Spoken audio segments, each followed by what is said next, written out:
Good morning. Welcome to our assembly for today. I'm sorry we haven't had one for a couple of days. I've been busy at Condover with the Year 6 kids. We've had an absolutely brilliant time doing all sorts of fun things. And if you get to go when you are in Year 6, you're going to have an amazing time too. Now, I did promise last week when we had our Earth Day work that we were going to do, I was going to share this book about bees with you and a little bit about it's an information book all about bees that tells you about why bees are so important. We talked a little bit about it in the assemblies last week, so I thought I'd share some of this with you. So bees have been on planet Earth for 100 million years. That's a lot longer than us humans and even longer than some of the dinosaurs. They're insects and they're important for our planet because of the special relationship between bees and plants. But many bees are disappearing, so let's find out about them. So it's an information book. We've got our chapters in our information book, and we're going to have a look at some of the chapters. We're not going to be able to read all of them in this, but I'm going to make sure that we've got a copy of this book for the library as well, because it's really, really interesting to read. So, what makes bees so brilliant? Let's have a look and find page 16.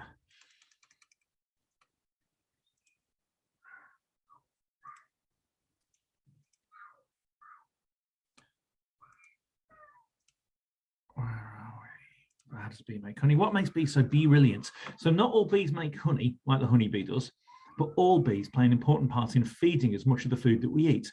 This is because bees pollinate plants, and some plants need pollination to make new plants and to grow seeds and fruit that we eat. So let's find out how. 1 in 3 mouthfuls of food that you eat has been made thanks to pollinators, such as bees. So pollination is the process of pollen moving from one flower to another called pollination. And flowers need pollination to make seeds. Reproduction is when these seeds grow into new plants. But the flowers need help moving the pollen. Sometimes this comes from the wind, sometimes it comes from animals like bees, and bees are pollinators because they move that pollen from flower to flower. So a bee is attracted to the flower because of its bright petals and its lovely smell. And a bee enters the flower, goes into the middle of it there to collect nectar and pollen. Pollen comes off the stamen here. And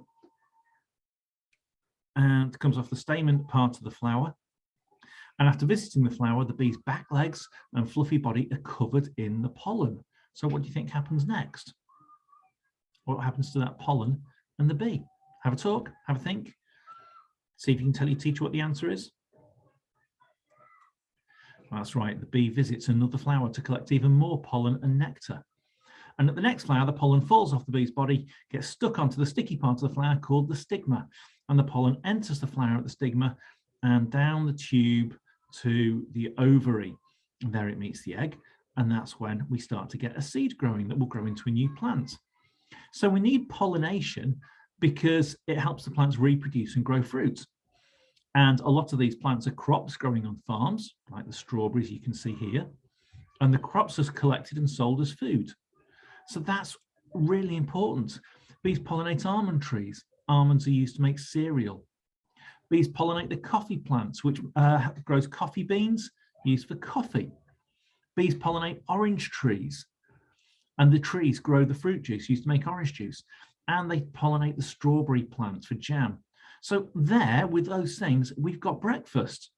Now, 1/3 of the food we eat comes from crops pollinated by animals. So it's really important that we make sure we've still got these animals that will pollinate the food. So what we're going to do is have a little bit of a think now. I'm going to skip over these bits. Actually, no, I'll do this one because it's dead interesting. And then we're going to talk about how to look after our bees. So how do honeybees talk to each other? So honeybees need to be able to tell each other where to find the best flowers, but they can't talk like we talk. They dance, and bees communicate inside the hive using the waggle dance. When a honeybee does the waggle dance, she walks around in 2 loops and shakes her body. And the angle of the dance tells the other bees the direction of the flowers. That's really amazing, isn't it?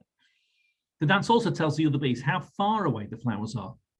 And the longer a bee dances for, the further away the flowers are from the hive. A very short waggle dance means the flowers are close. Honeybees carefully watch the waggle dancer's every move. They even notice the dancer's smell, and they smell flowers to find the same type of flower that the dancer visited. Isn't that amazing? So when you see that big buzzy bee kind of flying around, you don't think it's that complicated a thing, but that is pretty cool. Now, a swarm of bees is when a group of honeybees flies together along with when the queen, along with some of the colony, leaves the old nest to find a new nest. And a swarm is made up of one queen and up to 20,000 worker bees. And just before a new queen is born, the old queen gets ready to swarm with about half the worker bees. So there's a new colony that's formed. Right. Why are there fewer bees about? There isn't just one reason. There's lots of reasons why many types of bees are in decline. And when we think about the impact of these factors put together, we can start to see why bees are in trouble. Climate change.